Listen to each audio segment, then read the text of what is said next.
Hello. Thank you for staying. Thank you for coming. Oh, me? Oh, you're welcome. Korea? All gone home? Korean monk gone home, huh? Okay. Korean no monk, less busy. Where are the Korean? Korean still here? Oh, are you behind there now? Yeah.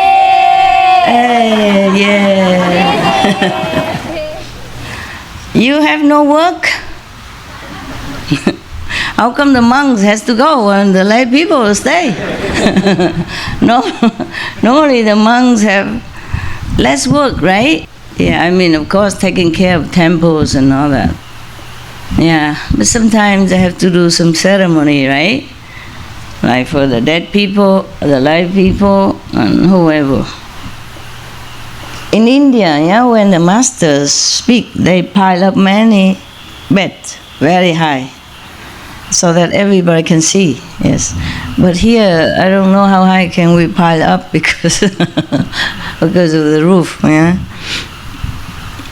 Mostly the master don't have retreat or anything, maybe some festival. Then everybody go there, singing, dancing, or eat something, right? Tell me, Indian, what do they do? For example, in Radha Swami? So they just go there, master give the lecture. Yes. And people after that they just leave and they can go into their places like we have here and they can meditate on their own. Mm-hmm. Yeah, but not many people, not all of them, no? Not like thousands of them meditate together, no? They do? And master, yes, they do. They do? Yeah. For how long? 1 week? Not like they do, they just do in their own time. But they stay at that there. time, maybe 1 day? Yes. That day? Yeah. Like master birthday or something? That's right. I see. Yeah. I didn't see that. I always saw the master speak maybe Sunday or something. Yeah, some people come master. In and then leave. Yeah. I don't know if they eat or not. Yeah, but I saw in a big ashram they cook food for everyone. Yeah, yes, this one they cook food too, master. Yeah. Yeah, they give food to everybody. And somebody come out singing first and then the master speak. And they sit on a dais very high, and then that's it. You know, maybe master lecture 1 hour or 2 hours, and then everybody goes home. Yeah, normally master just 45 minutes. What? 45? 45 minutes. Exactly, lecture. 45? Yes, master. Why 45? Why not 46? Babaji said people can't concentrate more than that. Oh, so I overstay my welcome, huh? Okay, what time is it now? Make an alarm clock? Huh? Why? What are you saying? Perfect? Yeah. 5 hours, that's a perfect. Minus your talking in between and your question, half an hour, so it's 4.5 hours. No, more, because it was more than 5 hours, 5.5 hours. So it's 5 hours, more or less, okay, huh? I didn't know how I do that either. Yeah, if I talk to an ordinary person, maybe 10, 15 minutes, I got tired already. I can't just go on and on like this. All right, so spiritual work is different, hey? It might be a blessing, so you can continue, huh? And you have a marathon, you have marathon ears, right? Marathon attention, not attention deficit. Oh, you are incredible. Something special about you, huh? You can listen for hours. What? Special. You're the one that's special. I am special? Yeah, like disciples, like master. Right? We are both special, huh? Good. Then I will continue today, okay? With Manjushri. I have to warn you first, how long? Whoa. 8 pages long. Poetry. Kind of verses, yeah? So now, because yesterday, remember, the Buddha said that he wanted to cause Ananda to become enlightened. So he asked Manjushri, contemplate all the 25 arhat, irreversible arhat, non-returnable bodhisattva that told you 25 methods.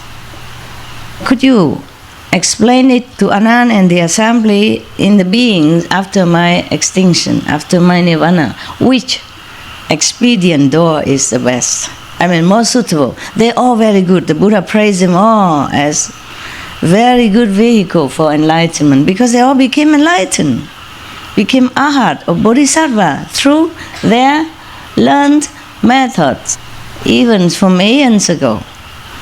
Give them this strength to continue until this day when Buddha Sakyamuni came into the world, and then they continue to practice and to be of help in his time. So they are all very good method.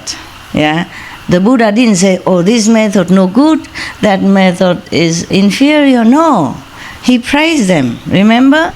I read it again. The Buddha said that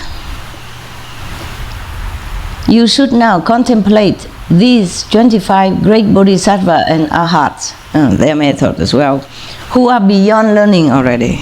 I mean, they are liberated. They don't need any worldly explanation in order to resolve to become a saint anymore. They all know everything. They already finished with their learning.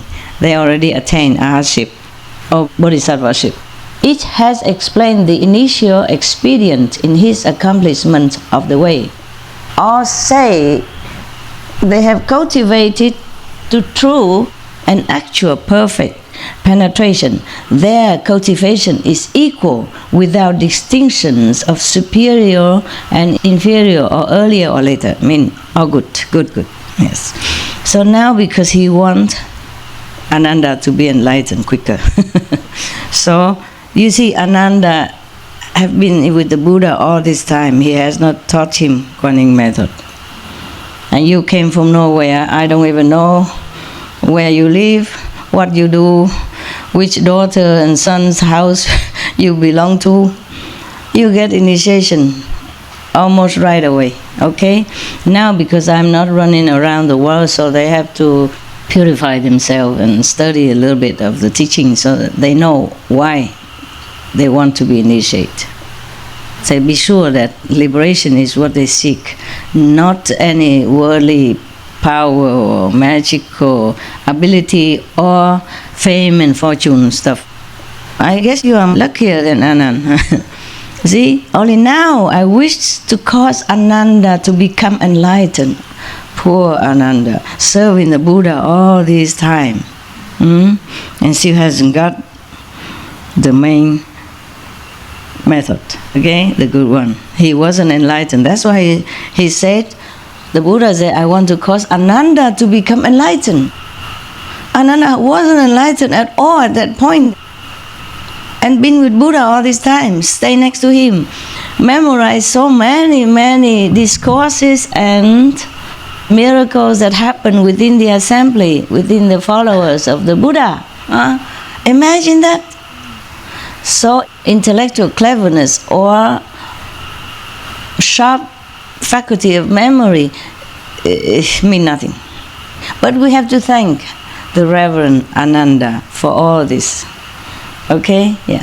He remembered most of this. Maybe he was jotting down then. Maybe he had learned shorthand, because we don't have any machine at that time.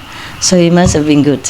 And he remembered that. Either he wrote it down while listening, or he remembered and wrote down later, or tell someone else to do it. You see that? So we have to thank him. Always, because first I have heard, mean Anand wrote like that. Mean I have heard Buddha said this, say that. Yes, always the same. That means it's from Ananda. Wow, he is great. That's why they call him memory number one. Okay, and Manjushri is wisdom number one. He has very great wisdom when he was with the Buddha. Of course, he practiced many kalpas as the sands of the Ganges River. So, you guys, so good memory, number one. You remember everything. You know everything.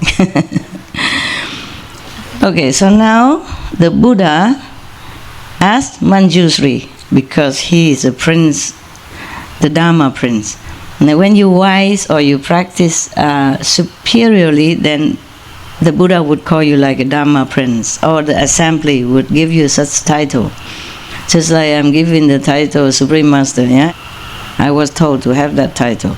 Everything fall into the places now. After all this year, you can see everything fall into places, right? Why I do this, why I have that name, why I have this name, and why Qinghai and not anything else. You understand all that? Everything is like a puzzle and fit perfectly now into a big picture. Remember when I went to lecture, somebody asked you, why you call yourself or let your disciple call you Supreme Master?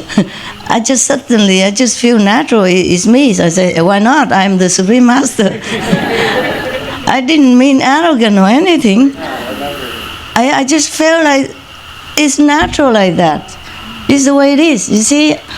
Otherwise, I would have been shy to say, oh, I don't know, people call me like that, never mind. But no, I just feel natural. I didn't feel proud or anything. Just feel like your name is Sonia. I'm from South Africa. That's it, you know. There's nothing to be proud of or nothing to be shy about. It's your name, your position, and your country, where you're from. That's it. Just the way I respond. Did you feel any ego or anything? No, I don't feel any ego.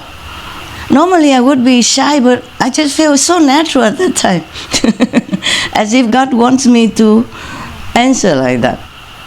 It felt good hearing you say that too, Master, you know? It like the way it came across, it just felt really good that God is here. Yeah, you were there? Yes, Master. Oh, I see. Good then. So is in Africa? Or was it in Europe? No, I think it was in Europe somewhere, yeah. Europe, okay. And I think the whole assembly also felt that it's natural thing, you know, not ego or arrogance, right? I did not feel that from them. I did not feel the response energy back to me as if, oh, that's garbage or self-aggrandizement. No. I feel they feel that's genuine. It was very good feeling afterward. For myself also, you know. I don't always feel good like that. But it felt very good that day. As also one day I was in Australia and one guy just stood up and preaching. After the question and answer, or maybe not during my lecture or something, they just stood up and preaching his own stuff. And then I just say, I invite you to shut up, and everybody clap. You were there too? But you saw that? You saw that lecture in Australia, yeah. Okay. Was very polite, you know. I'm very gentle to other people because it's not my job to carve them into anything useful. Not yet, maybe later. Maybe when they became disciples. Yes. If I want to carve a piece of shapeless wood into something beautiful and useful, then we have to work on it, no? Detailedly, carving. But don't get carved. It's kind of painful for the ego, okay? We don't need so many carved wood statues. I'm also tired of carving, okay? Now you grow up, all right? You learn something higher and accept it and assimilate it, okay? Good for your energy, good for your being, huh? So, Dharma Prince Manjushri, receiving the Buddha's compassionate instruction, arose from his seat, bowed at the Buddha's feet, and, basing himself on the Buddha's awesome spirit, spoke verses to the Buddha. Oh, I'm sure he's a Dharma Prince. He's really number one wisdom. Look, spontaneously, he composed verses. Of course, it's translated different, but if it is original, it must be very rhyming and easy to remember. You see all that? Truly, immediately, spontaneously, a poem was born out of Manjushri wisdom. Is that wonderful? Yes. All right, I read now. I hope I don't have a long calendar because he's the God of wisdom. He's a Bodhisattva wisdom. Maybe he's very clear. And especially we have already heard so many explanations, a lot of calendar before already from Kuan Yin Bodhisattva and my humble self. Maybe Maybe we don't need any more, and then you can rest early.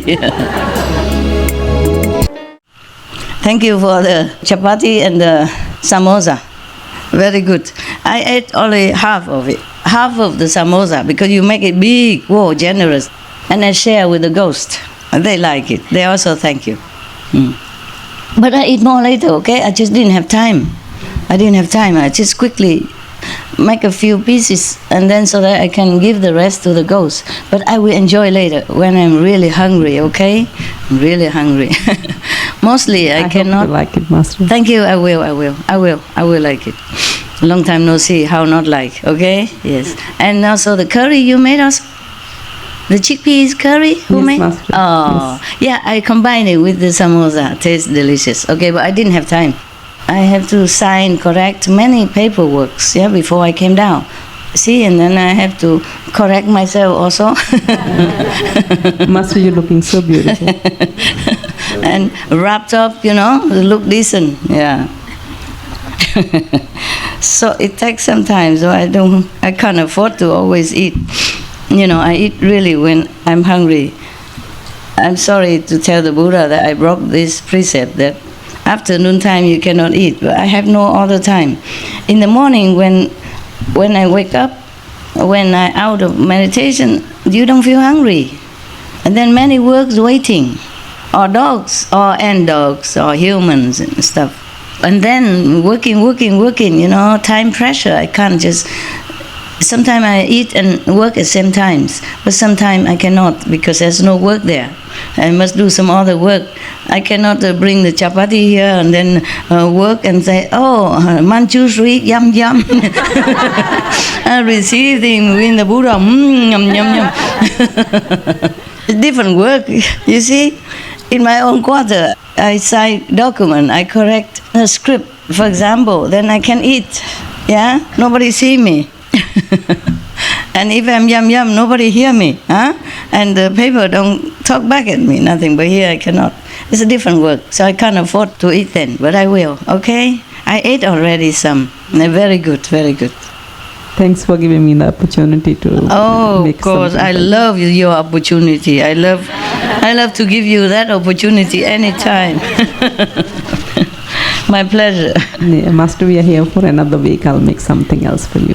Another week? Oh, wow, really? Oh, don't tell people, they're envious. Because you can't make it for 1,000, yeah? Wow. Yeah, so maybe just for me and some... I share with the staff later. If a lot, I share with them. Yesterday, I came back home and they gave me some noodle and some stinky tofu soup. I couldn't eat a lot. Supposed to be very hungry, and but didn't feel so hungry. Yeah, and then so I eat some and I gave them to the staff also. It depends on how much, yeah. Some of the, late working staff, yeah, not all of them. Some of them already rest or meditate. All right, now, thanks Manjushri Bodhisattva for concentrating all these 25 methods in short poems for us. It is not short, but it's short compared to all the calendars that we had before. He spoke thus in verses to the Buddha. The sea of enlightenment in nature is perfect and clear. As you saw it, when you meditate, sometimes you see nothing else but brightness and perfection. You feel also. Complete, distinct body is a miraculous source. The same. Miraculous source of Buddhi or enlightenment nature is the same. Same thing, expressed in different words. But when basic brightness shone, so that objects appeared, with objects' existence, the nature brilliance ceased. Okay, so now this is quantum physics. Naturally, there is just brightness, yeah? That's a Buddha nature or enlightenment nature. And then it's all bright and clear. Normally it's tranquility, tranquil brightness, only light. When it's expanded itself, when it's shy, it is showing off, yeah? Then things came into existence. That's what he meant. But then, When all the shyness became the existence, then the brightness ceased, the brilliance ceased. Meaning, once the brightness enter into some form, then you don't see that brilliance outside anymore. I mean the reality of brightness anymore. Therefore, you see, you have light inside you. It's proved when you meditate, you see it. Oh, maybe not sometimes, yeah, but okay, it's proven, yeah. So inside you, you have light. Otherwise, where do you find it? Huh? It's not from the light, you close your eyes. It's not from the ear, you don't listen to it by your ears. So when you meditate, you see the brightness inside. That is the proof that you are originally from this brightness. You are part of or is integrated. You and the brightness are the same. Therefore, sometimes you meditate well. To some of you, you see just brightness, bright light, nothing else. Nobody, no you, no me, no world. The whole assembly here also can disappear into brightness. Yeah, all right. So Manjushri already realized this truth. So he told like that. Say he talked to the Buddha, but because Buddha asked, but doesn't mean Buddha doesn't know. Buddha is tired, he take a rest, I think. Let everybody talk. And then the Manjushri said that.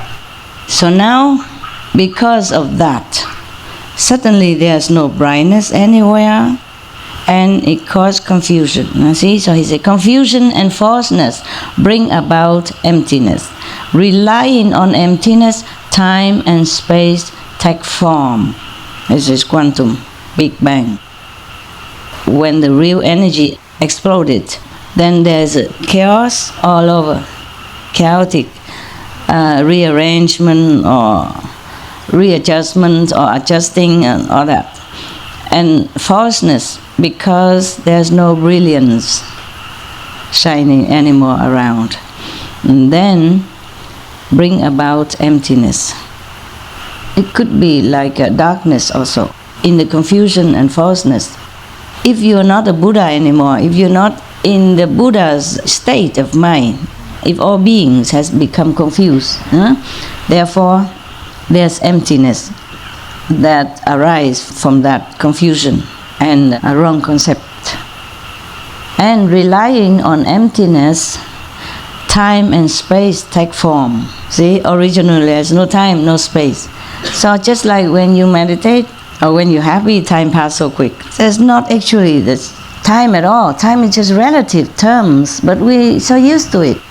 So we work 8 hours, we sleep 7, 8 hours, we eat about 1 hour, everything we count like, oh, an hour, time and this.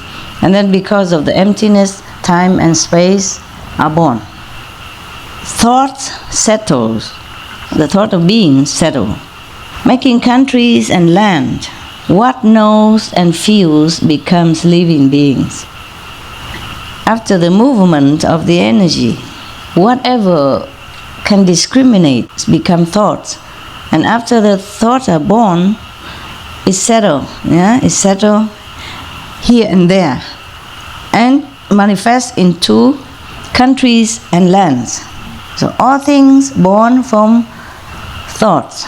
It's not an ordinary thought, it's probably thoughts from one of the creative source, okay? From one of the creative energy. It's saying thoughts, but it could be like just movement of energy. Understand the collision of energy, the resettlement of position in the universe after the shining forth of the original brightness or brilliance, okay? I mean after the explosion. The scientists call it Big Bang then, huh? All right. And after that, whatever energy that still can move and can interact with each other become like a thought. Just like energy, it can move things. So we can call that it's a thought or thinking. Because thought here is not like we're thinking in our mind now, but it's something higher, from the energy interaction with each other are born mountains and countries and lands. What knows and feels become living beings. Whatever has not become countries or lands or mountain which has feeling, which has some recognition of some kind, become living beings. Like, okay, the big explosion, and then here one piece become a country, another energy settle into mountains, other energy settle into lands, flat lands, and some other energy settle into some kind of... Some beings? Yes, first, yes, just whatever settle, that energy settle into some form of movement which knows and which feels, called sentient beings. You see, that's why sentient beings, we are one of those sentient beings that is born from this energy, brilliance energy that settle in different places. Yeah. When it settle into this form, we become a sentient beings. The one that can know and feel becomes sentient being. The one that cannot recognize, meaning like the mountain, okay? It might know something, yeah, but different.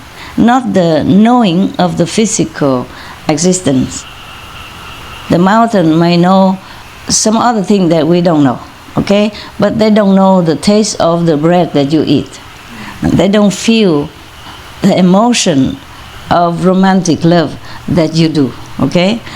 Whoever can know many things from the physical existence and can feel from the interaction with others around, other living, moving beings, these are living beings. If you can know, you can feel, then you are counted as sentient or living being, all right?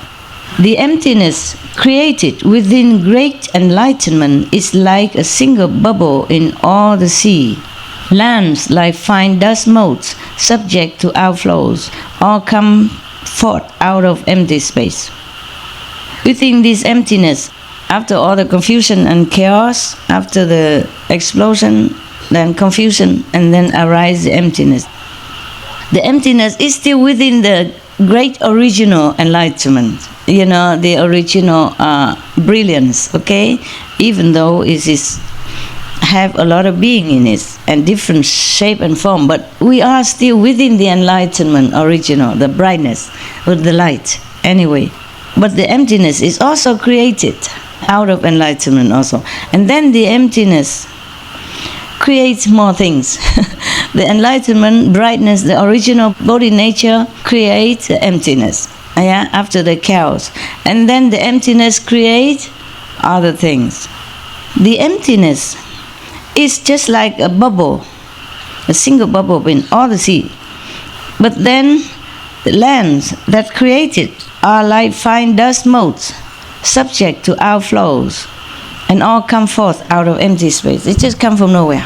Lands and sea originally is like dust, yeah. Even lands are not really settled yet. You know, they are still very maybe soft and hollows and spongy type, like dust, not set.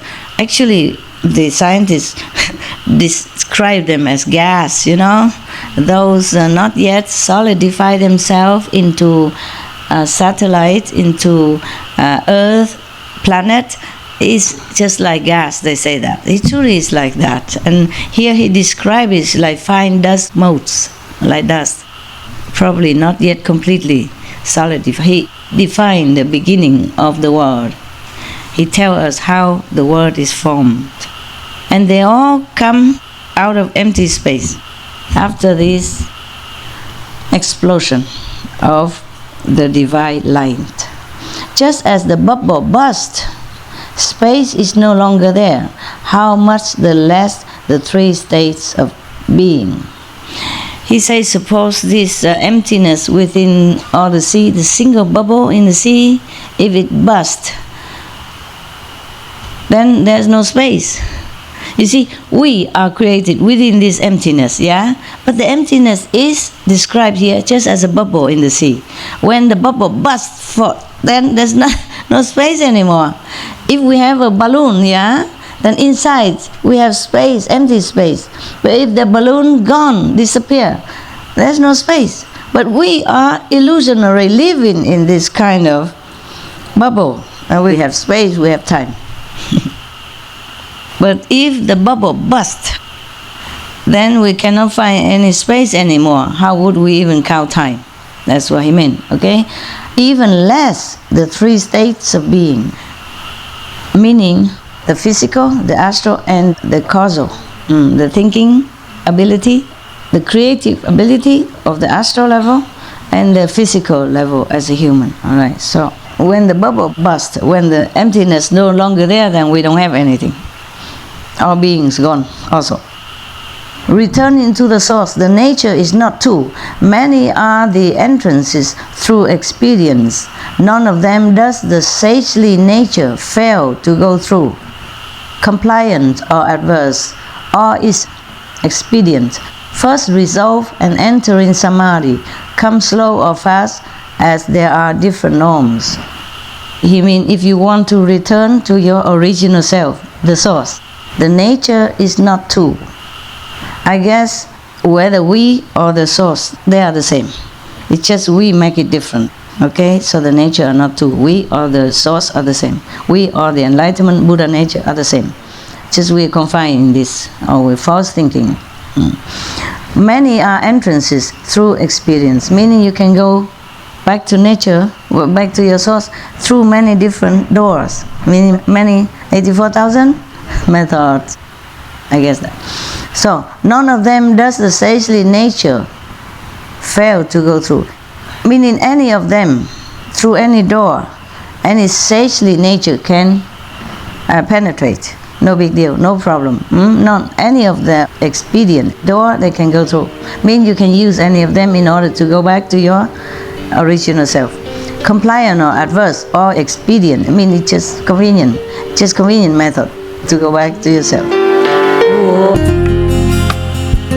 First you resolve and enter in samadhi. Come slow or fast, as there are different norms.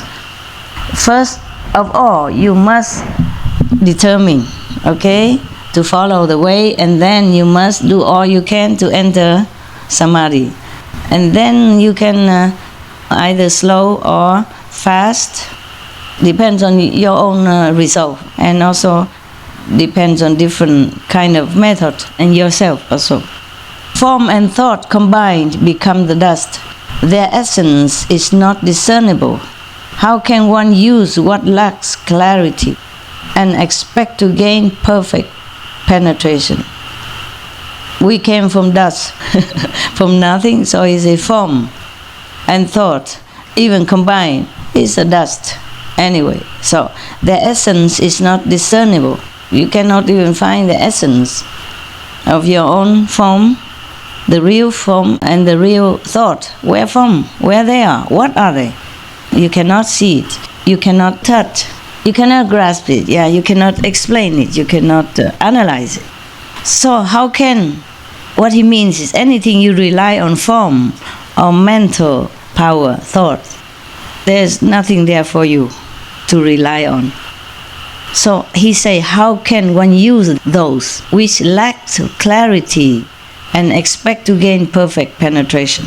Because many of the bodhisattva beforehand, they say they use the touch or the water or whatever. So he say any form, anything has form or mental quality is dust, is nothing. You cannot rely on them. They're not reliable for you to have a perfect concentration. If you cannot concentrate well, then you cannot enter samadhi. That's what he meant. My calendar says so. He explained all that. He explained from the beginning of our worldly existence already how we came to materialize. It came only from emptiness, from nothing. And the thought also came from nothing. And the body, the form also came from emptiness. Therefore, he say like that first before he analyze which method is okay, which is not. So he said, now, he beginning to analyze the surrounding sound, not the inner sound, not the inner vibration, but the sounds around us. the talking, because one of the bodhisattvas say he heard the Buddha say thing, and because of the voice, he contemplated on that, he became enlightened. So he say now, in sound, language is intermingled, but the meaning in a word, a name, a phrase is such that no single one can include them all. How can this bring perfect penetration? He say that even if you heard a word or even any sound, it cannot include the whole sounds in the universe, as well as the whole sound of the world. So one sound only cannot represent all. So you cannot use that to penetrate deeply into the nature of all-inclusive brightness. That's what he meant, enlightenment. Okay. And then now he say another one. That's the sound, the voice that he attacked already. No, he say no already. He asked a question, but he mean no. You see, how can this bring perfect penetration? He asked so that the assembly know that it's a no. Because if they answer, of course not, then they know this is a no. He is very polite. He didn't say, this is not good. Not like your very straight master. No, that's no. Get lost. He's very polite. He said, how can this? As if he don't know, He give all the fact, and then he said, how can this be?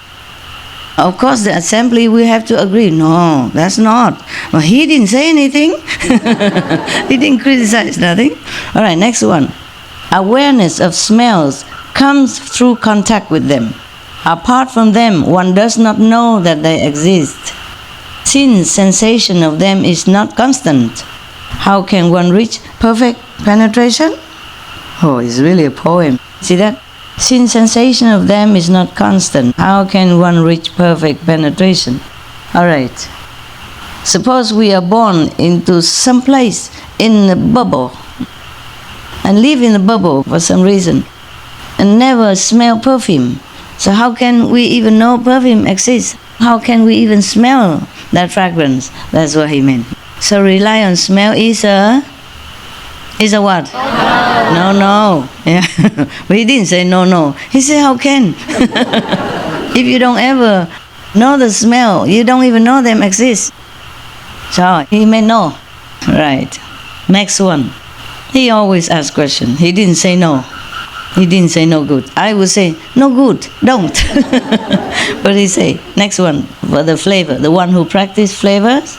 And now he say, flavors are not to us fundamental. They only exist when there is something to taste. Since this sensation is not perpetual, how can one derive perfect penetration? Ask question again. He means the tasting of things, the flavors are not born from us. It's not our nature. So if we want to go back to our nature, it's logical. We cannot rely on something that is not our nature. He's a very logical guy. No wonder he's number one wisdom monk in the assembly. That's what I guess. My calendar guess like that. Otherwise, it's very clear already, no? Just in case you pretend you did not understand, I just pull the calendar out for you. Now, next one. Touch becomes clear only when something is touched. Without an object, there can be no contact. With fluctuation between contact and separation, how can one gain perfect penetration? He asks again. It's true, right? It's true. So somebody practiced to gain enlightenment through touch. Maybe for him, okay. Because probably his affinity like that. Or maybe the Buddha blessing, so that even through the touch, he can be enlightenment. These are old time and people are more pure. Anything can get enlightenment for them. But he said, when there's nothing for you to touch, then how can you rely on to meditate on or to concentrate on, contemplate on? Logic, no? So this is a method to rely on touch is a... No. Wow. You know everything. What for I sit here? just to look at you, huh? Your beautiful karma face. No. Now, mental constructs known as internal dust, reckoned as dust, they are certainly sense objects. Involvement of subject and object cannot be pervasive. How then can they lead to perfect penetration? Similar. You understand already or not? Or do I have to pour out the calendar? No. You got? Good. So this method, you and whatever object you touch, this is not everything. It's not just you and the one thing. It's not pervasive. It's not your true nature, because your nature is all pervasive. That's what he meant. So this one not pervasive enough. How can you go back to your nature if you touch something that is so non-pervasive? So is this method is now is the next one. Seeing, okay? Seeing. Seeing means seeing nothing around here.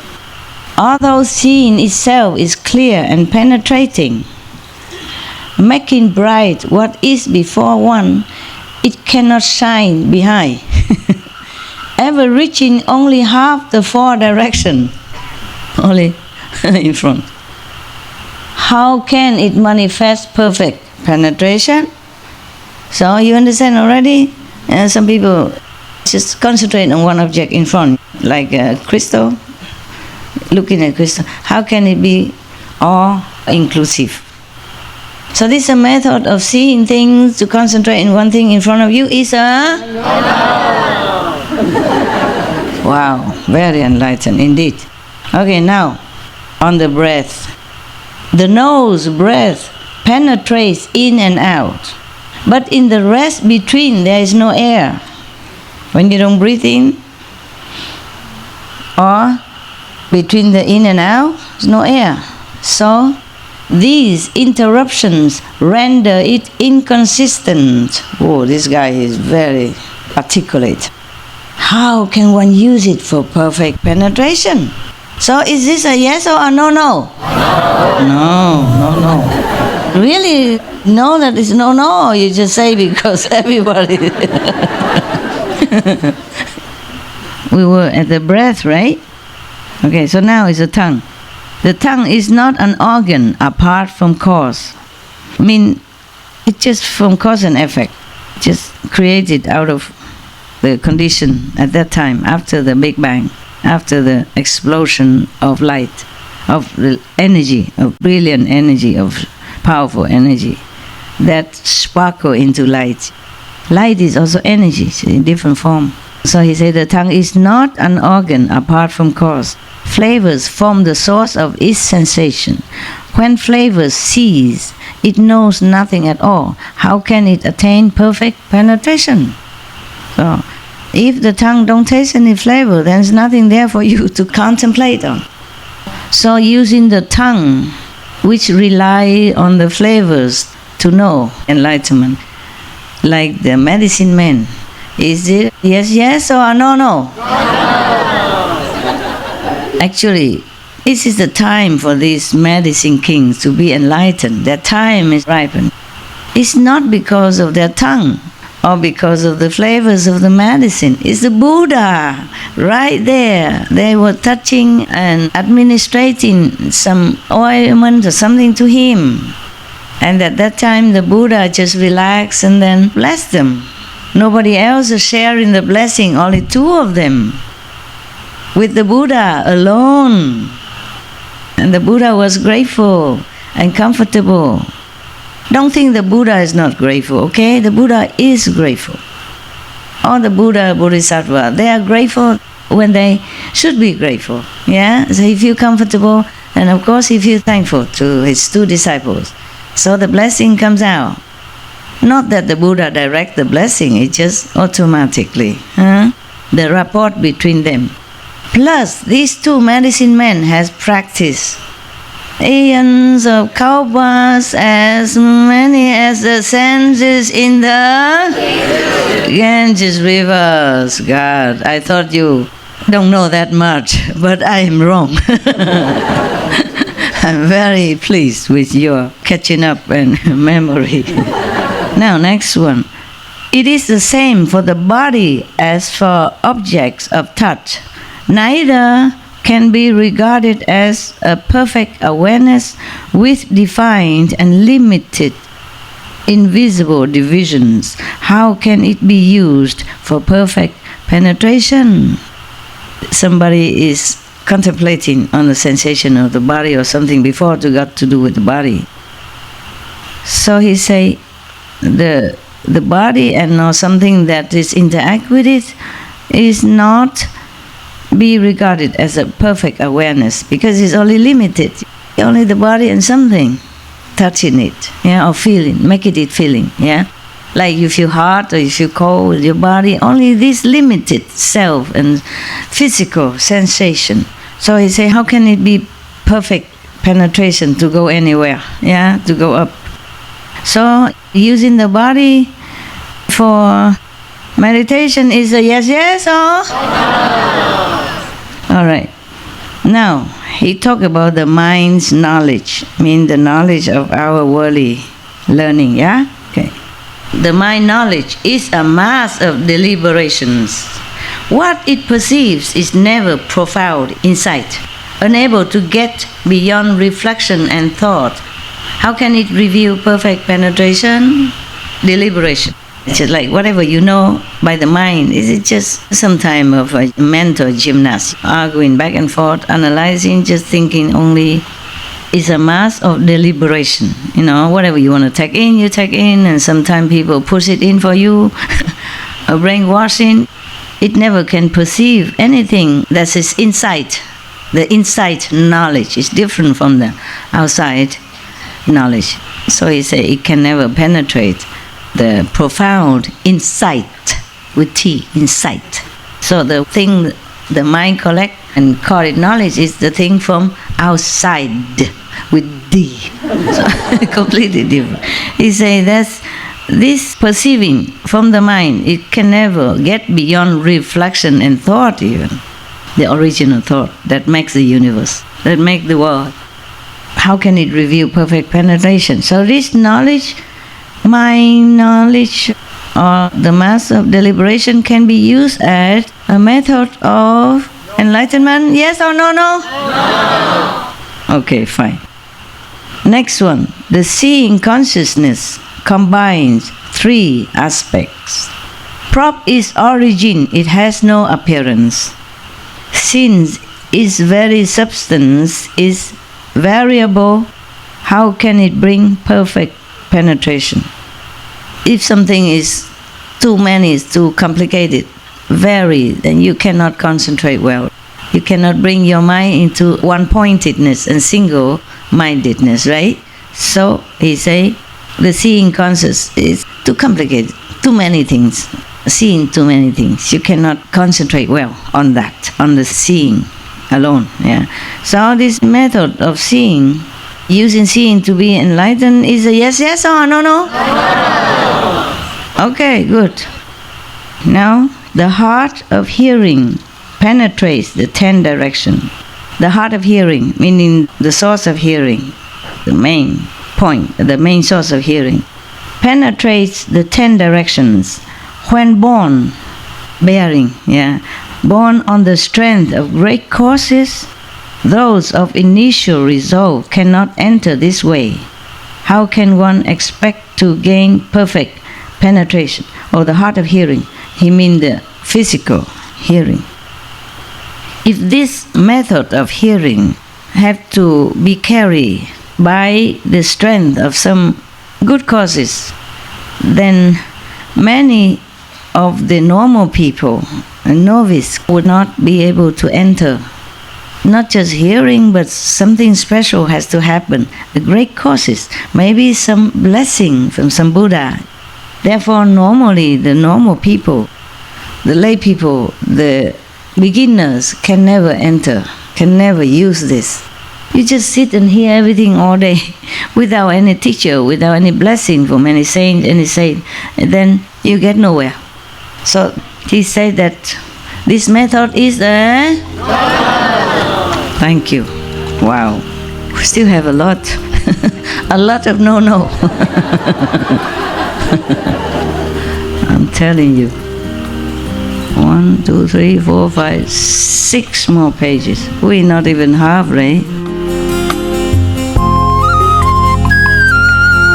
Now another one. Reflecting on the nose. The white spot on the nose, as the Buddha have taught one time to one of the who cannot do anything more. It only serves to gather in and settle the mind. Yes, you can calm your mind with that. Yes, but once settled, the mind is simply still. Because the mind cannot go any further. You can only calm your mind. But after calming your mind, what? Nothing. Just sit there, quiet. Yeah. How can that be perfect penetration, he asks. So it's a yes or it's a no? No.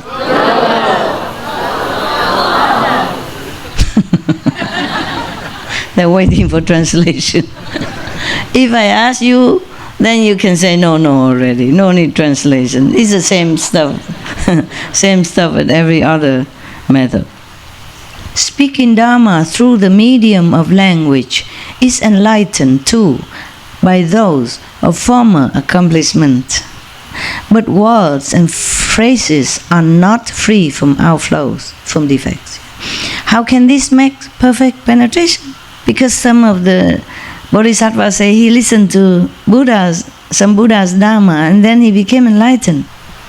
But this only because he is already been practicing from Kalpa past, as many as there are sands in the Ganges river. Yeah, so his time is up, you see? His time is already right. So he just listened to one more sentence, then he became enlightened. But that is not because of the sentences or the words, because he said the words or phrases are subject to defect. Yeah? Therefore, it cannot be a perfect method for concentration. This guy is very wise. Huh? My God, for 25 methods, he cut them all. Now, yeah, just like you remember the 6th Zen patriarch Wenang, he heard only one sentence from the Diamond Sutra. Yes. Then he became enlightened. And then he went to seek for initiation and further guidance from a true perfect master. Yeah. Even he already became enlightened by one sentence from the sutra, but he still went to look for living master. Yeah. He said, where did you get this sentence? He said, from Diamond Sutra. Where can I get the Diamond Sutra? It's in such and such temple. They copy it and recite at home. But that is transmitted by an enlightened master. The 5th patriarch is not just like from anybody. It's not the sutra alone will make you become enlightened. Otherwise, all the Buddhists are already became enlightened. They all know Diamond Sutra. They even repeat to me, and questioning me as if they know better. Yeah, something like that. Knowing, reading, and reciting or learning by heart is useless.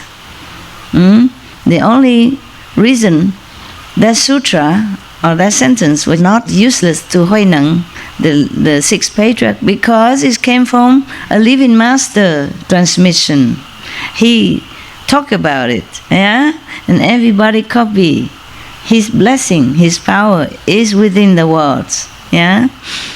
Just like if I tell you to repeat such and such holy names or the gifts, etc., it's not because of those words or the mantra or the names that you became enlightened. Yeah. Now, next one. Refraining from transgressions only controls the body. Lacking a body, there is nothing to restrain. Since its source is not all-pervasive, how can it bring perfect penetration? One of the monks became enlightened because of keeping the pure precepts. Yeah, but only for him. Okay, only for him. He really concentrate on that. It's a kind of concentration, contemplation. And maybe the master who transmit to him these precepts a pure master, yeah, powerful. And life after life, he probably always kept the precept pure and complete. That's why this lifetime he also can use that as an expedient means for enlightenment, with the live Buddha right in front of him as well, transmitting again the same precepts, not because of refraining from transgression, not because of keeping the precept that you become enlightened. There are other factors involved. Yeah, okay? So he said, you need the body, because if you don't have the body, then you don't have to keep the precepts even. You can. What for? Huh? The precept for the monks is that to control your body so that you don't do this and that harmful things. Yeah? For inconvenience for others and for yourself, or harming others. But if you don't have the body, you don't exist. Do you have to keep any, even 5 precepts? No. I cannot tell nobody here, the air, don't kill, don't lie, don't steal. Huh? I cannot tell the air like that. Nobody here. What for I tell that? So he said that this is a... No. Right. Inconvenient. I mean, not proper for anybody, for all the people to practice. Yeah. But for that monk, it was his method to gain the initial enlightenment, yeah, or the arhatship. Now, spiritual penetrations are based on past causes. I don't know why they say spiritual penetrations. What connection have they with distinguishing mental constructs? Conditioned thought is not apart from things. How can one attain perfect penetration? I don't remember what is that. But whatever it is, no, yes. We have to go back to, the past method explained clearly. So now, the next one, one may contemplate the nature of earth, but it is firm and solid, not penetrable. What is conditioned is not the sagely nature. How can one use it for perfect penetration? You keep asking. What is conditioned? Yeah, meaning whatever exists because of some conditions to cause it or to manifest it, to materialize it. It's not our true nature. Sagely nature, meaning Buddha nature, mean perfect enlightenment, mean God nature, mean your original self. It's all the same, okay? Sometimes express different words.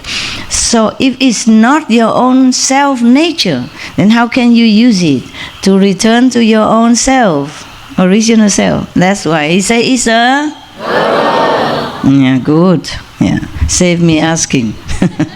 I save my breath for continue calendar. He also has a big calendar, man. He and Kuan Yin Bodhisattva, both of them, I can only be disciple. My calendar is not that long. My calendar is not like 9 page or 10 page like them, right? Next one. One may contemplate the nature of water, but such mental reflection is not the true and real. This state of suchness is not an enlightened view. How can it give perfect penetration? Okay, we know. Okay, so is a yes, no? Yeah. Okay, let's pass it. One may contemplate the nature of fire, but admitting dislike is not true renunciation. This expedient cannot be one for beginners. How can one use it for perfect penetration?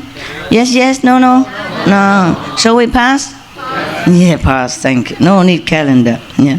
One may contemplate the nature of wind, but movement and stillness are not non-dual.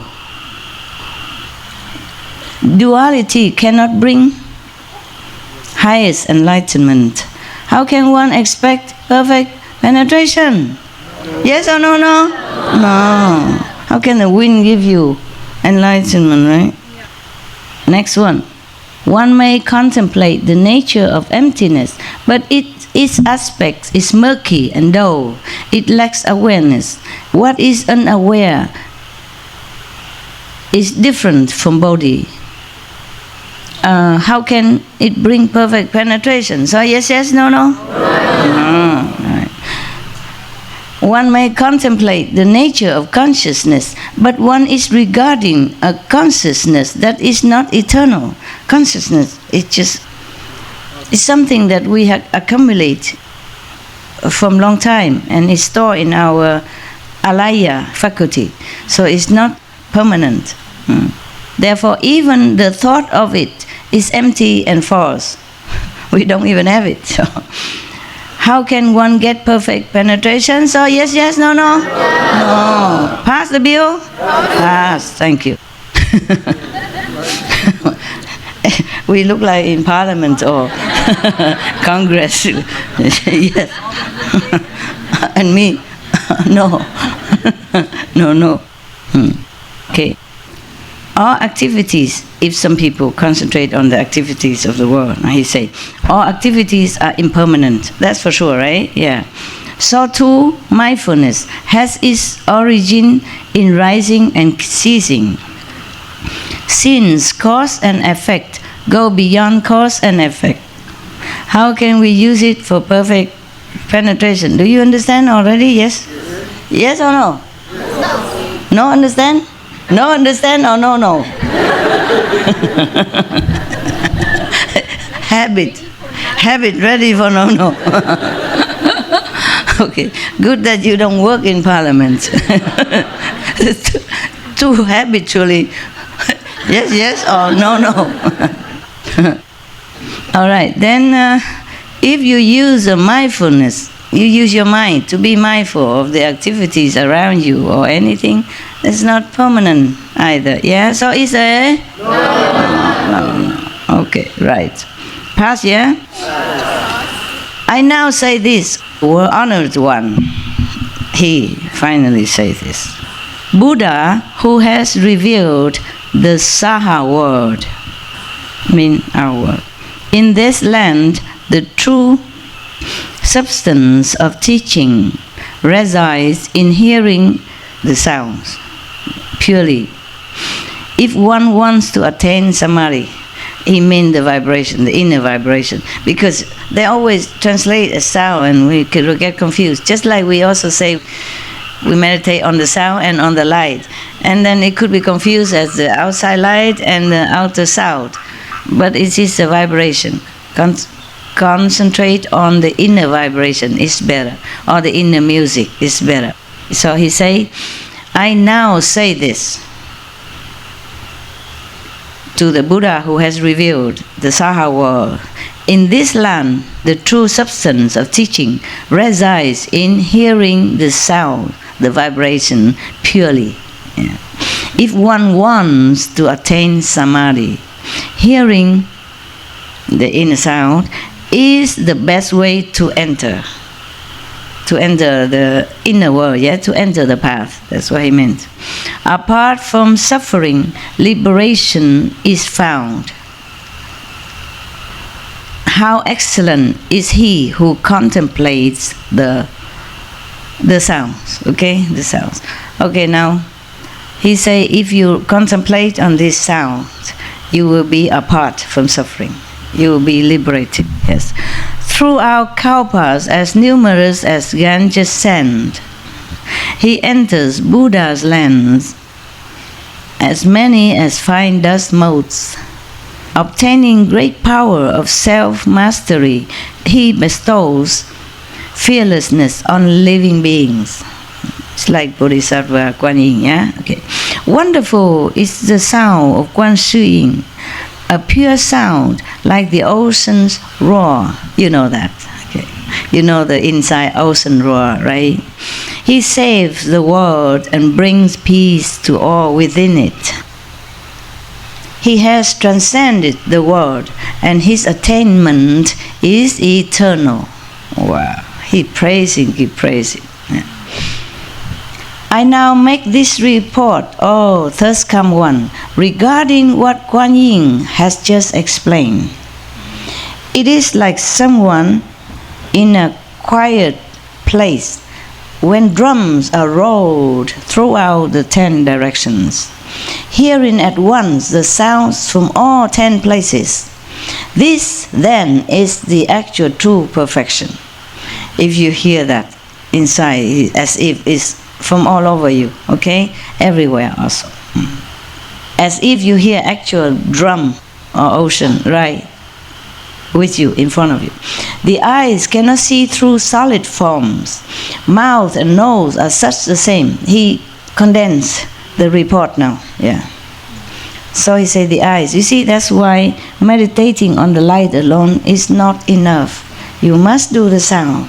Yeah, I keep telling you that, no? Yes. At home, use a bell or something to remind people to do more sound, okay? Maybe 1 hour after light, then bang, then everybody wake up. Yeah, and then do some sound. It's good for you, good for everything. And even the energy will come back into you also, not wasting. You got that? You feel not just spiritually endowed, but physically informed. I mean, that's French. It's French. Informed means you're strong. Yeah, that's French. It means you're strong. Je suis informé. I mean, I'm healthy. Yeah. So you cannot say that in English. Physically also strong. Okay, healthy. All right. So he say the eyes cannot see through solid form if you use it. Okay. I mean, normally people use the eyes to see something, you know, and concentrate on the light or something, but even then it's not enough. Not to talk about inner light is different, yeah, of course. But when you concentrate on something, even using the eyes, you can also see something, maybe, yeah? The sounds, these sounds, yeah, the inner sound, can be heard even through solid walls. Yeah, of course you stay inside your little room, or door closed, but you still can hear things. It's not from any music instrument nearby. It's the original, universal sound. Okay, so he say, one can listen to things both near and far. None of the other 5 organs can match this. It then is penetration true and real. Yeah, use the ear organs, but not to hear with the ears. This is the thing, yeah? To hear without hearing. Yeah. To see without looking. That is the best. But only you understand, yeah? Because you practice it. Because you are transmitted this method. Or other people, they don't understand. Well, how can you hear without ears? That means you're deaf or something? How can you deaf? People hear, yeah? How can you see without eyes? Are you blind? Blind people cannot see, that's what I think. Blind people, some see things. Yes, yes. They see inside world, yeah? They see the roads come to meet them, yeah. They see things come to greet them, instead of they coming to them. The nature of sounds, meaning vibration, okay, is based in movement and stillness, even, yeah. One hears according to whether there is sound. With no sound, there is said to be no hearing. But this does not mean that the hearing has no nature. You use the hearing nature, not using the hearing instrument of the ears. That's why he say, even you don't hear, you don't have any sound, you still have hearing nature. In the absence of sound, the nature is not gone. Yes. Nor does it arise in the presence of sound. The hearing nature is always permanent. Whether people sounding drums around you or nothing at all, it's still there. That's what he meant, using that for hearing. Yes. Entirely beyond production and extinction. It is then truly everlasting. It's the nature of ourself. Ever present, even in a dream thinking. Yes, of course, when you sleep, the sound is still there. You wake up, you hear it. Yeah? Oh, to many people. To me, it's all the time. All the time. It does not disappear. When conditions and thought are gone and lightened, This contemplation transcends cognition, transcends anything. Yeah, reaching beyond both the body and the mind. That's for sure. Yeah, you don't have to think you want to hear something. Yeah, you don't have to use the ear, the organs of the body to hear it. The sound nature is always there. The hearing nature and the sound nature is always there. Now, in the Saha world, our world, the theory of sounds has been proclaimed and understood. I mean, at that time, yeah, the Kuan Yin Bodhisattva proclaimed it, and he expounded it further. Yeah, so this world should know already. He means word, but only that assembly know, or disciple of the Buddha, perhaps afterward. Even Ananda did not know this, and many other in the assembly did not know this. I don't know what did the Buddha do with all of them. They all came, shaved the head, put on the kasaya, and then nothing. Huh? Go back in, come back, listen to the Buddha. I guess he wanted to cleanse them first by explaining things, by expounding all kind of theory and philosophy until they are bathed enough in his presence, in his blessing. And then they can become pure, and then he will impart the Kuan Yin method to them, including Ananda. Yes. Living beings are confused about the source of hearing. They think we hear from the ears. Yes. They follow sounds, and so they turn and flow. Ananda's power to remember was exceptional. Wow, he praised Ananda now. So he just remembered then. He didn't even write down. Maybe he asked somebody to write down later. Yes, well, incredible. If I ask you to remember everything I said today, with comma and periods, huh? You remember? No, yes. Don't worry, join the club, I don't remember. I used to have such good memory when I was younger, when I was a child. I remember everything the teacher said immediately. So I never go home and study anything. And my father always asked me, you don't study your lesson? I said, I already knew by heart. I always win competition. When the teacher wrote something on the blackboard and erase it, let us just look a few seconds and then erase it and ask who can repeat it. I always won. Yeah, one time they asked to recite a long poem. Yeah, I don't remember now, of course. I won also the competition. Yes. Photographic memory? Maybe photographic memory. Yes. And I remember many of the classic poetry. You know, they wrote it hundreds of years ago. The whole book of poetry. I remember them. Yeah. When I was young. Yeah. I still remember some now. And not all of them, because I don't try to remember them. I just remember them at that time. Yeah. And I can recite it. And my father was very proud. First time he showed his pride. Normally he don't say nothing. I bring home a first class certificate every month. He never say anything. He say, oh, good kid. No. He don't say nothing. Only that time there was some guests coming. And then he happened to know that I can recite the book of such and such classic. Then he told me to do it. And everybody was so, then he feel, there's something. If I recite to him alone, probably he say nothing. A man of very little word. Sandwich has become sand.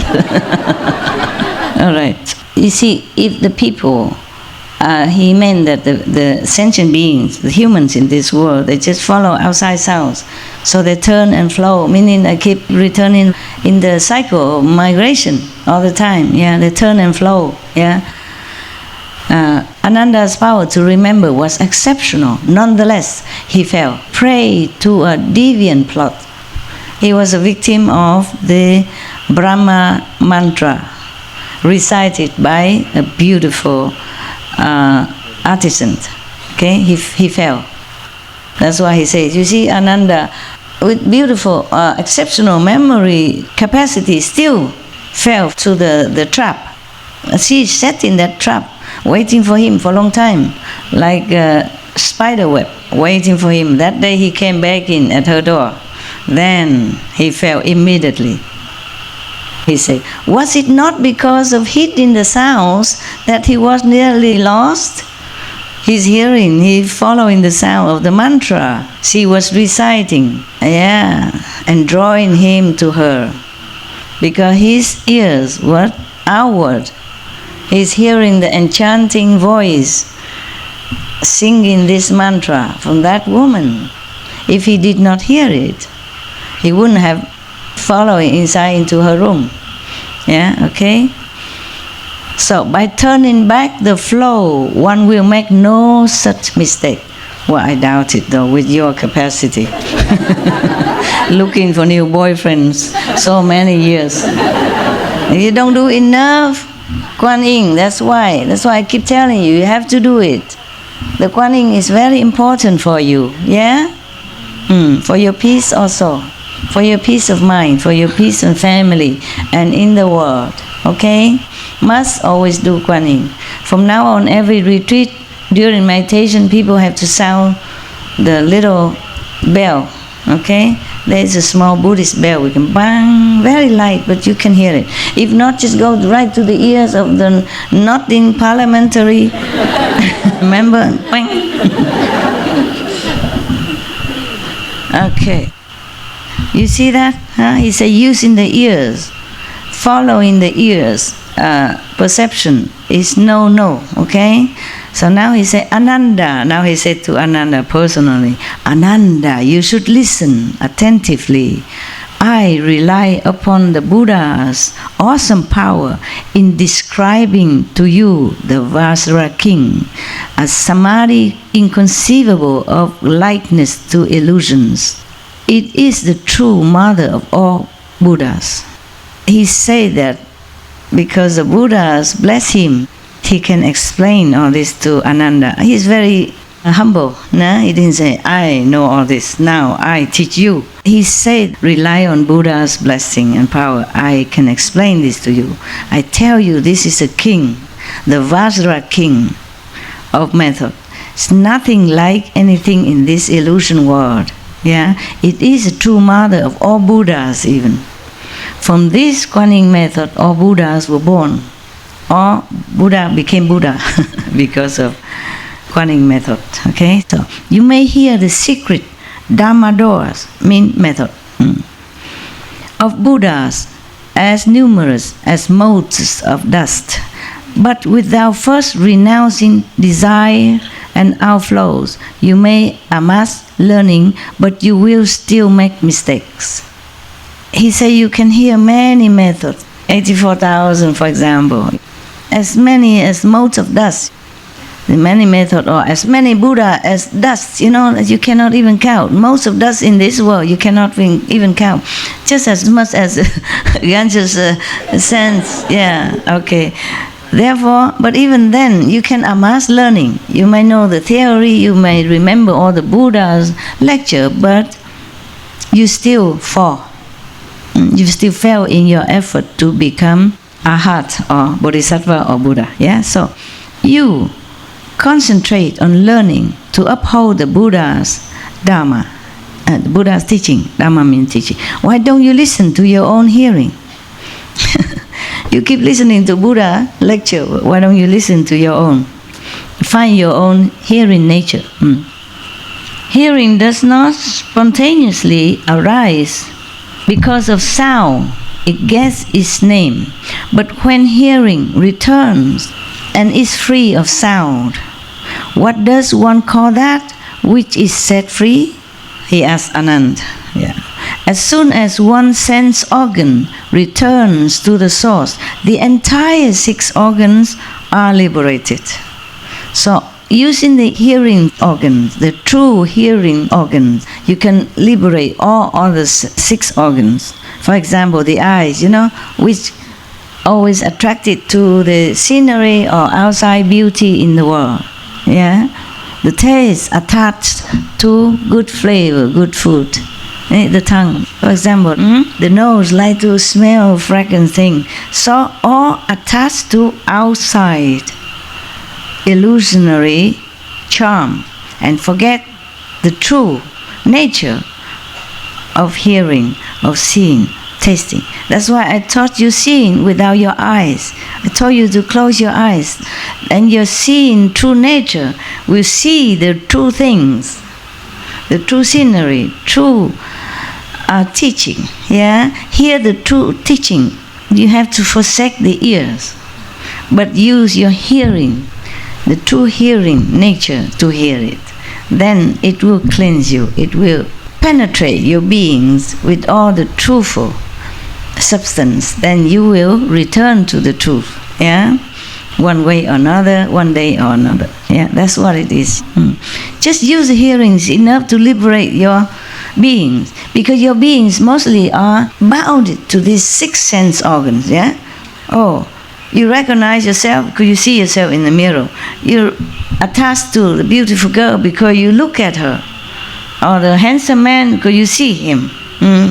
If you don't see it, or you blind, you wouldn't feel that guy handsome whether or not he has hair or lost it, or whether he think he's handsome or not think he's handsome.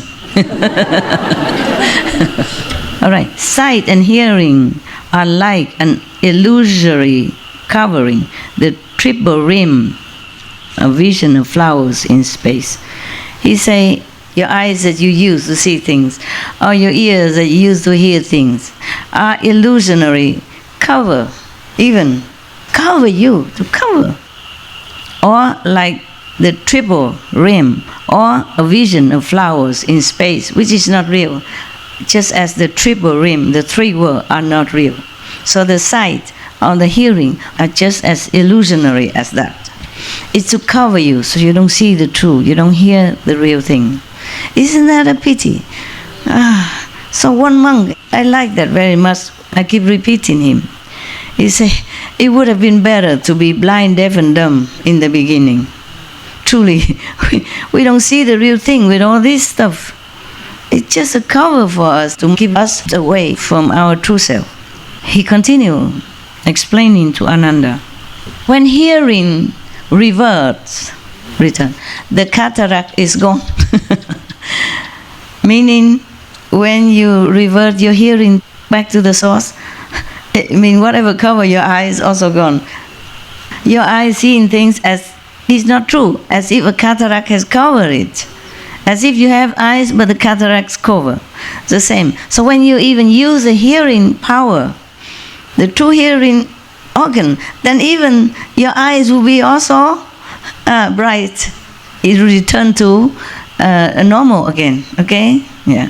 As if your eyes return to normal, because it free the eyes also. The real seeing nature. So the dust gives way to pure and perfect insight. Insight. When purity is ultimate, the light is penetrating. A stillness shines and includes within it all of emptiness. The whole universe, you can know it. You see, when everything's still, through the meditation of the real sound, the real vibration, then you encompass the whole universe. Then the whole emptiness is the whole universe, because from emptiness the whole universe sprung out. Remember that? Yeah. Looking at the world from this point of view, now your cataract is gone, you look with this point of view, everything that happens is just like a dream. Truly like that. I really try to forget very hard this realization in order to sit with you, talk to you, and teaching people. Because if I always remember my realization, this is all illusion, I don't want to do anything anymore. I feel it's a waste of time doing anything. But you still don't know that. Many of you, the world don't know that. So I just have to blind myself, stuff my ears in order to do what I am doing now. Really. Sometimes it's hard. Sometimes it's hard for me. Yeah? To close myself, lock myself in this physical body, to be one of you. Sometimes very hard. Yes. Sometimes I could cry. Like you are a free person again, you have to go back in prison for no reason. Locked in there. Yeah? What? Oh, they're thanking me. You're welcome. Yeah, okay. No. It's of course it's a pleasure at the same time, knowing that I can do something, not just crying over you or for you, but can do something to help you, to awaken yourself. It's just hard to blind yourself and walk when you have your perfect eyes. Okay? Yes. He continued to say, everything after your ears are cultivated, return to original source, then your real eyes is open again, clear again. You see from this point of view, everything is illusion. Everything is illusionary. Everything is a dream. And he continued, Matanji's daughter, the one who seduced him, Matanji's daughter too is part of the dream, who was able then to physically detain you. If he was thus enlightened, as if his eyes are open again, his ears are usable again, then he would see Matanji's daughter, the beautiful artisan, just a part of the dream only. How can a part of a dream even physically detain you in her room? I guess after Ananda fell into her trap, because she recited, they are a magical family, and she recited the highest possible, most powerful mantra that's called Brahma Heaven's mantra. Okay? Nothing can resist. Therefore, Ananda, so determined to be a monk and so worshipping the Buddha and loving the Buddha and loving monk's life, fell.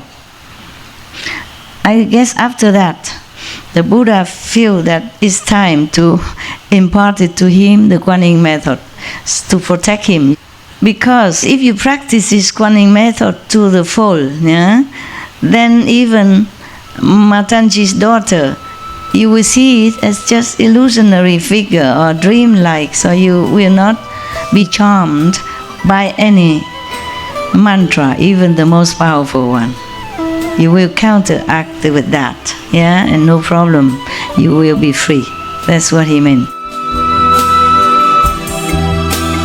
So that's why the Buddha determined to want Ananda to be enlightened through Kuan Yin method.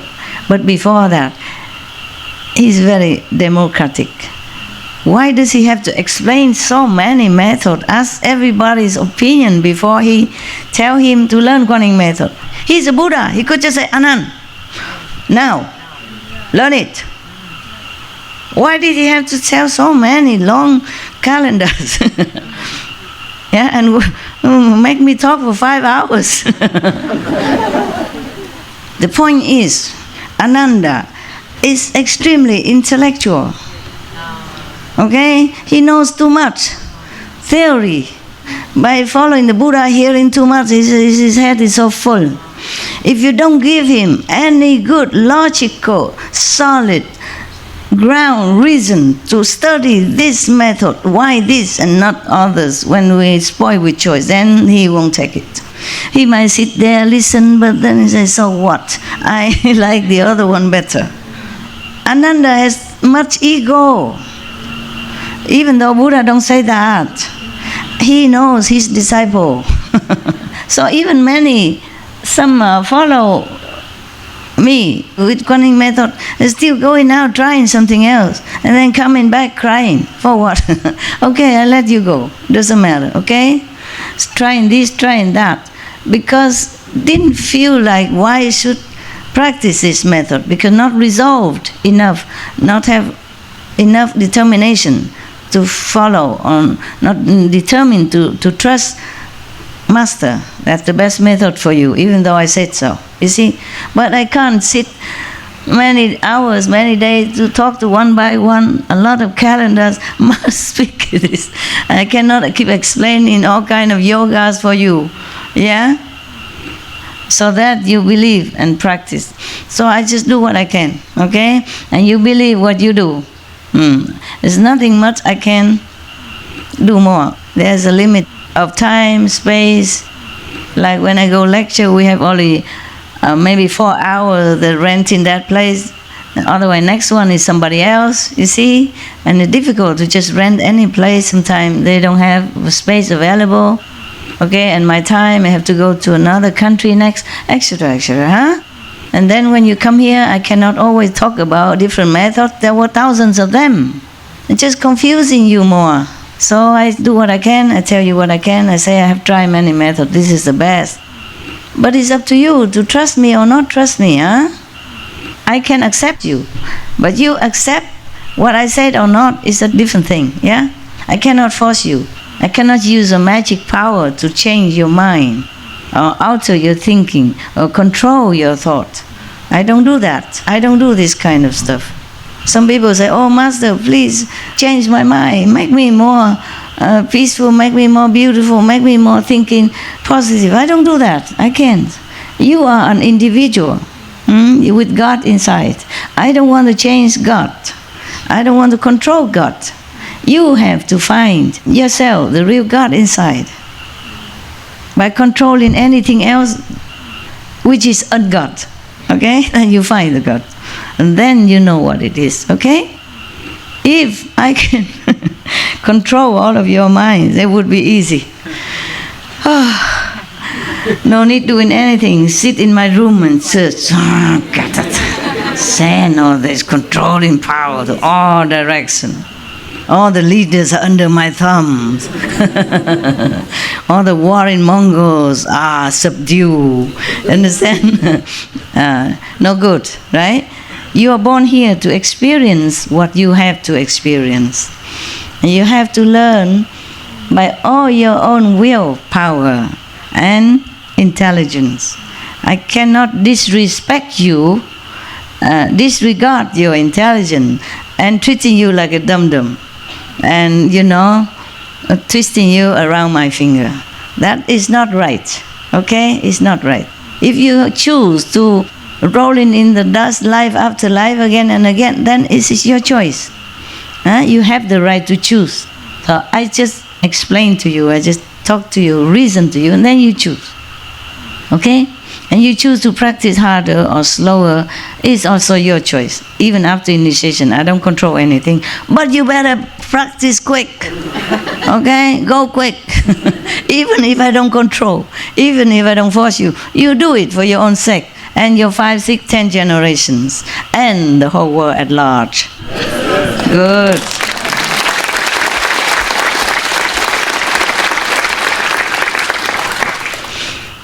All right, he continued, yeah? So he said, if you are enlightened through the Kuan Yin, if you fully, truly devote it and get full enlightenment through Kuan Yin, then you see everything like a dream. So no one can even touch you. No one can detain you, can seduce you. That's what I mean, okay? So he continued. It is like a puppeteer who plays with shadows and works the dolls to seem as real as people. You know these puppeteer show? Yeah. We have it in every country. Yeah. In Taiwan we have them too. You know, the puppet show before, we have no movies, no video. They play puppeteer. Yeah. And not always easy to get real actors and actresses to always learn the script and play live, so they use puppeteer in between or in different places. Because real good actors and actresses are hard to find anywhere. Not to talk about if they're willing to be actors and actresses even. And not everybody wants to be in the theater business, no? So there's only certain extent of the people who play. Before, we don't have any prompter. They have to learn by heart the whole drama. Imagine that. And then there's not so many actors, you see? And in every region, they have also some actors, yeah? Sometimes they have to go to another region to play. Cannot go the whole country, the whole continent long, nah? Because in the old time, the transportation is not as good as now, okay? Therefore, they use puppet, nah? This is since ancient time already. We use all that. Every country have them, yes. And some, they make it so good. If you can see it up close. Normally puppeteers are playing just for a small audience, not so large audience, because from far you see nothing.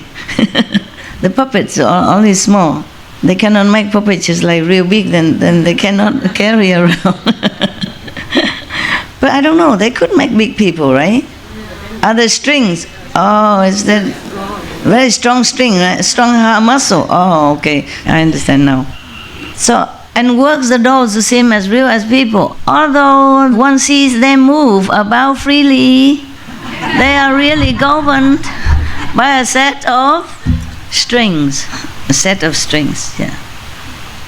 Cease operating the control of the strings, then they return to stillness. The entire illusion is without a nature. It's like that, just like the puppet show. The 6 sense organs are also thus. At first, there was one essential brightness, which split into a 6-fold combination. But if one part ceases and returns, all 6 functions will stop as well. In response to a thought, defiling objects vanish, becoming pure and wonderful, perfect brightness. If the organs cease to function outwardly, then all the other organs also became purified and responds the same to one pure thought. Yeah, so everything else, defiling, illusion, all disappear. Only perfect, wonderful brightness will reveal. Yeah, just like when you are in meditation, you see only light, nothing else. Okay. If there is residual defilement, one must still study. Must continue to meditate. Yeah, it's not like you are initiate into Kuan Yin method and all the defilements or the impurity will leave you. You have to continue. If something not pure still exists, yeah, then you see you have to continue study. You must still study, meaning continue to practice diligently. When the brightness is ultimate, that is the Tathagata. When you reach complete brightness within yourself, anytime, the light shine all the time, through the hearing or through the light meditation, then you found your true Buddha nature. The Tathagata, that means Buddha, okay? Then you found your Buddha. Ananda and everyone in this great assembly, turn yourselves around and revert the hearing. Return the hearing and listen to the self-nature till the nature reaches the supreme way. You do that until you attain the supreme way. That is what perfect penetration really means. It is the gateway enter. He means the Kuan Yin method is the gateway for you to come inside, to enter. They just say enter, meaning you go inward instead. To enter the Buddhahood, to enter the true nature, yeah? Okay. By Buddhas, as many as dust motes, this is a gateway that all the Buddhas use to enter, yeah. It is the one path to Nirvana. One path. Wow. Not even there are other paths to enter Nirvana, but one path to enter Nirvana. Are you lucky, guys? Yeah.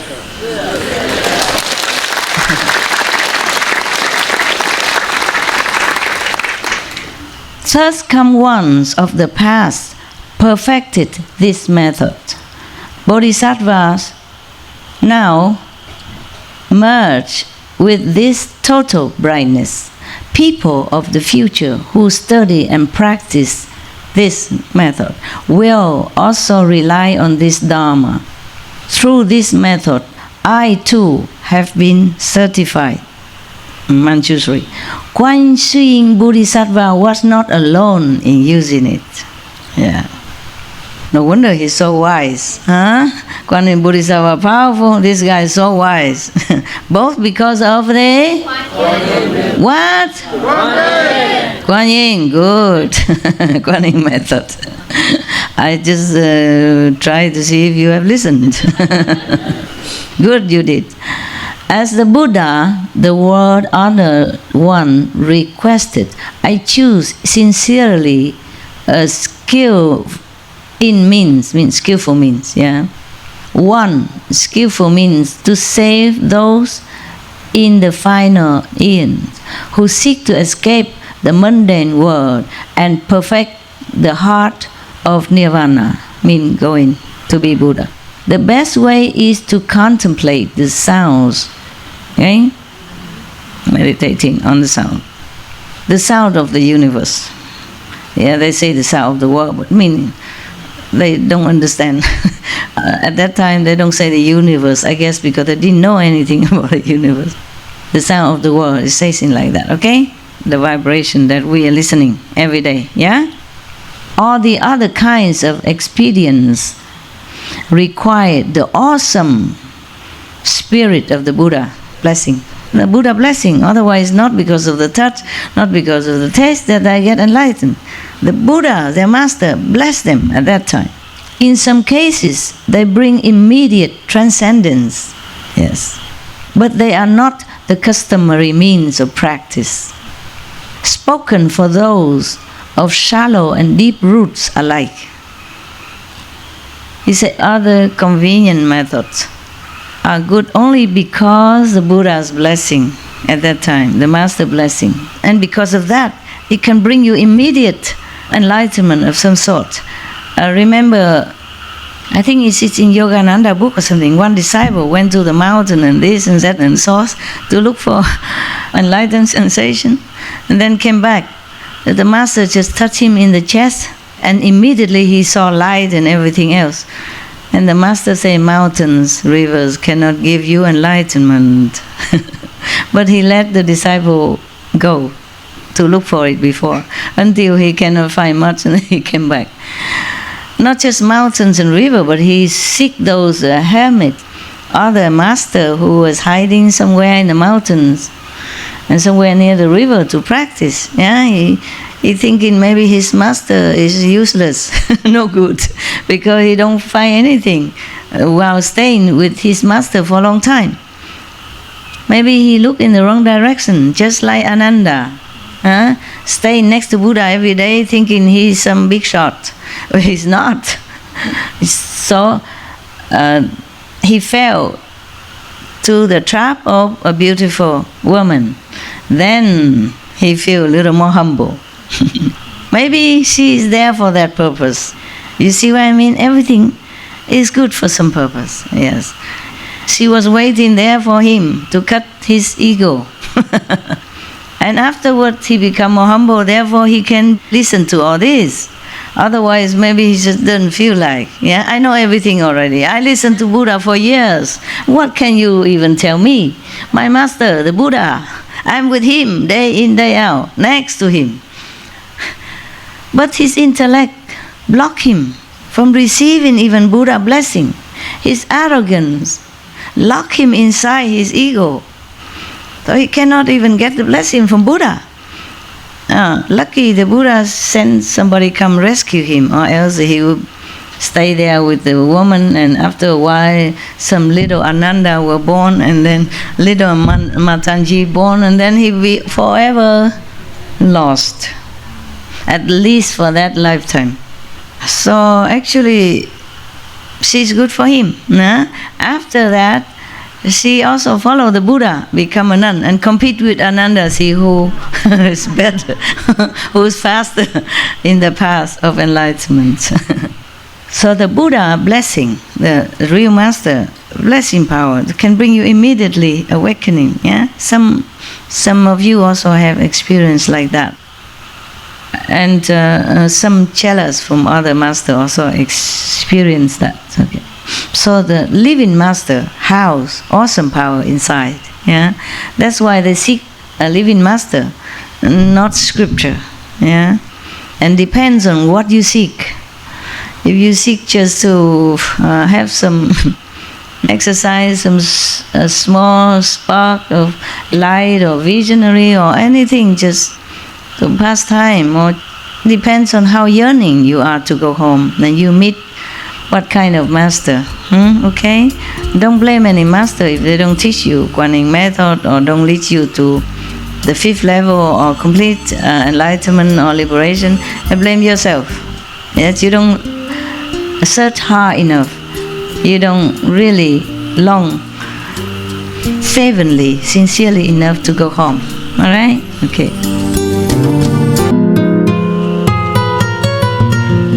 The blessing of the Master with all this experience method, even sometimes bring immediate transcendental experience, but it's not the normal means of practice.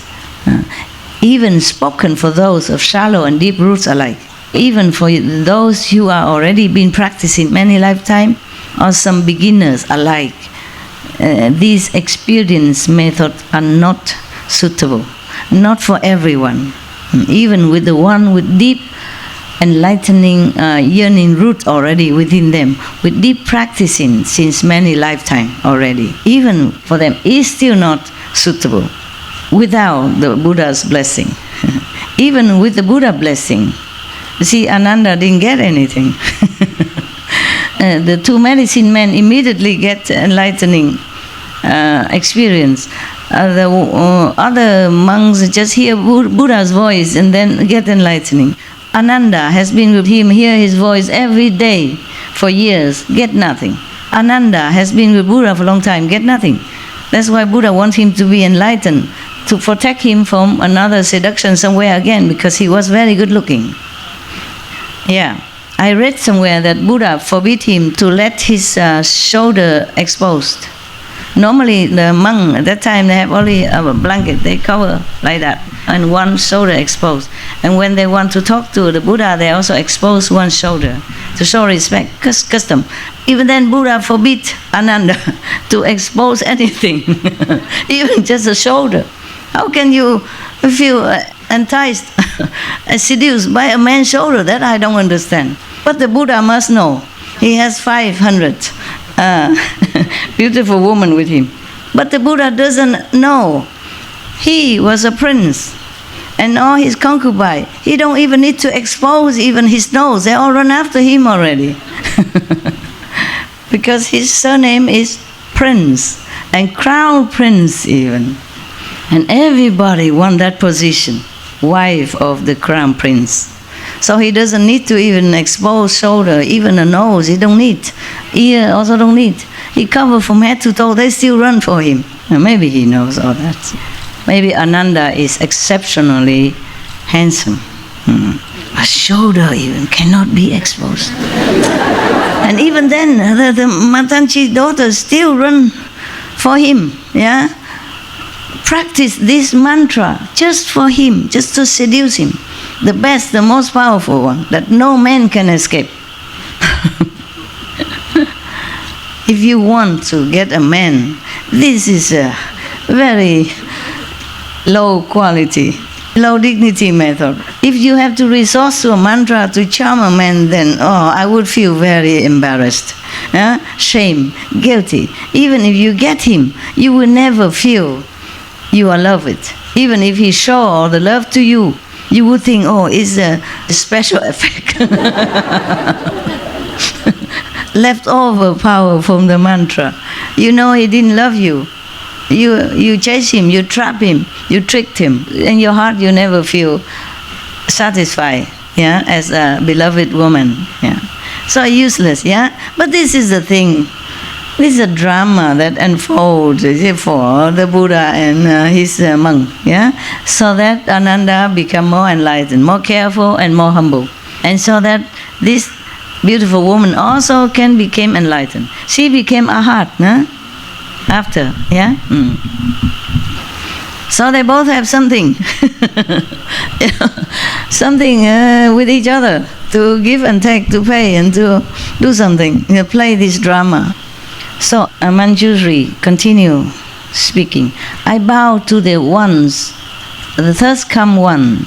Here he say ones come thirst. It's the same, And the Tripitaka, the Holy Three. And to those inconceivable ones with no outflows, or the saints and sages with no more defects, trusting they will aid those in the future, so that no one will doubt this Dharma door. No one will doubt this method. It is an expedient easy to master, Is it easy for you or not easy? Yes. Quán Âm method easy or not? Yes or no? Yes. An appropriate teaching for Ananda as well.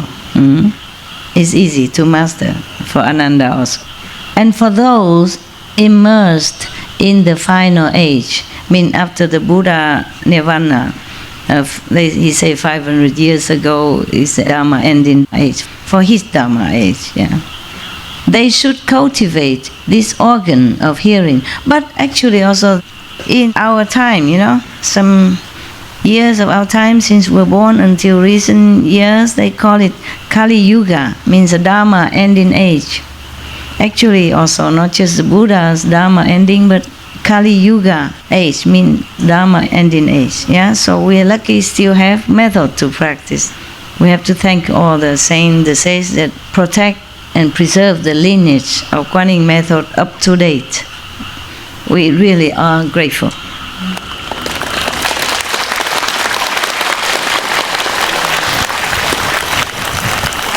Because the lineage don't always run in one direction or in one place. Like the river, it run under somewhere and then it emerge somewhere else and then it hidden again underground, depends, and then it come out again, So if we sometimes keep looking in the same tradition, we might miss the mark. I'm glad you did not miss the mark. I'm glad you're wise enough to look wide and far. He said that for those immersed in the final age, they should cultivate this organ of hearing, the true hearing, a perfect penetration that surpasses all others. It is the way to the true body. The true mind is a true mind, but I'm worried you mess up with your mind, so I say the true body, true mind. The true mind means the true self, the true enlightening, the true thinking, the really true wisdom of all. Thereupon, Ananda and all in the great assembly experienced a clarity of body and mind. Having attained such profound instruction, they contemplated the Buddha's body and parinirvana like someone who, having traveled far on business, knows that he is on the road home, though he has not returned completely.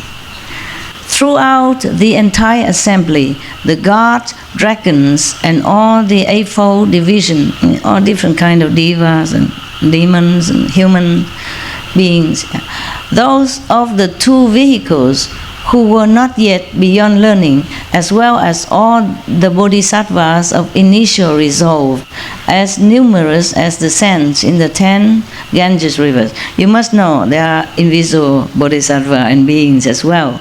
That's why it is as numerous as the sands in the 10 Ganges river. It's not like the Buddha ashram can contain all this physical bodhisattva, okay?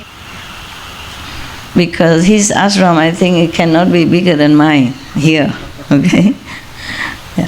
Found their fundamental mind and far removed from dust and defilement, attained the purity of the Dharma eye. Probably at that time, everyone see the light then. See the light. The bhikkhuni named Nature attained a hardship after hearing this verse. Only hearing that, she attained a hardship. And limitless being brought forth a matchless, unequaled, resolved for Anuttara Samyak Sambuddhi, meaning want to become enlightened as Buddha. Ananda straightened his robe and then bowed in the midst of the assembly and placed his palms together. The tracks of his mind were perfectly clear, and he felt a mixture of joy and sorrow. His intent was to benefit beings in the future as he made obeisance and said to the Buddha, "Greatly compassionate, world-honored one, I have already awakened and received this teaching for becoming a Buddha," mean Quán Âm method just now, "and I can cultivate it without the slightest doubt. I have often heard the thirst come one say, 'Save others first, then save yourself.' That is the aspiration of a bodhisattva. Once your own enlightenment is perfect, then you can enlighten others. That is the way the third come one responds to the world. Although I am not yet saved, I vow to save all living beings in the Dharma and in age, etc. And then he asked the Buddha how. We see last time? World Honor One, those living beings will gradually drift away from the Buddha, and there will be as many deviant teachers propounding their methods as there are sands in the Ganges. I want to enable those beings to collect their thoughts and enter Samadhi. How can I cause them to reside peacefully in Bodhimanda, far from the exploit of demons, and be irreversible in their resolve for Buddhi? Okay? And then the Buddha say, the Buddha will tell us how to be pure. Remember the 5 precepts? From then on, yeah? Last time we read already, yeah? I'm not sure if I read all that. Yeah, he did, no? He said, at that time the World Honor One praised Ananda in front of the whole assembly, saying, good indeed, how good it is that you have asked how to establish Bodhimanda and to rescue and protect living beings who are sunk in the morass of the final age. Listen well now and I will tell you. And then I read all that, remember? You have to cut away lust and killing thought and all that. Yeah, we read that already, huh? Yeah, so okay then. Up until bhikshu who do not wear silk, who do not wear leather boots, furs or down, etc., and not consume milk, cream or butter, yeah, can truly transcend this world. But must practice also Kuan Yin method. That's what he meant. Because it's better that way. Because Ananda, you see, even though he became a monk already, he didn't wear silk, he didn't wear leather boots. For sure, if the Buddha already instruct this rule in the ashram, he wouldn't wear it. But he still wasn't enlightened. Buddha need to teach him Kuan Yin method. And all the other bhikshuni and bhikshu also need to learn Kuan Yin method. So Kuan Yin method is awesome. Good, huh? Yes. Okay, thank you.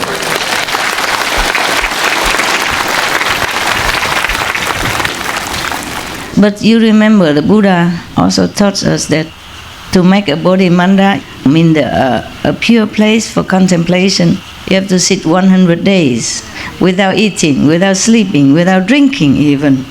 Maybe you can accomplish that, okay, with a firm faith in the Buddha and with a pure master who transmitted to you this pure method, okay, or helping with the Bodhimanda in purity. Otherwise, he say it's useless. And recite this endless mantra that I skip. I did not read it to you because it's translated from Sanskrit, phonetized from Sanskrit.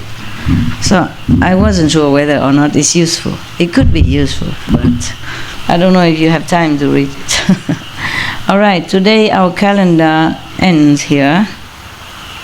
Maybe see you next time.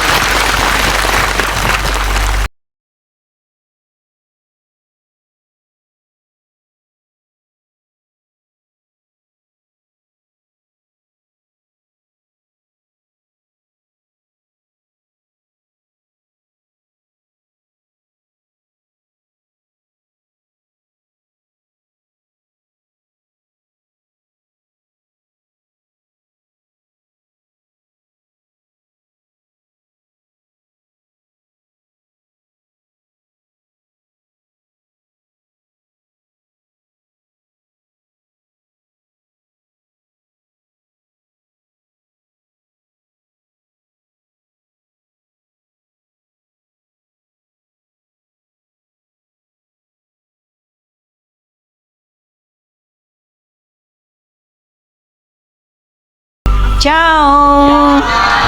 Beautiful people!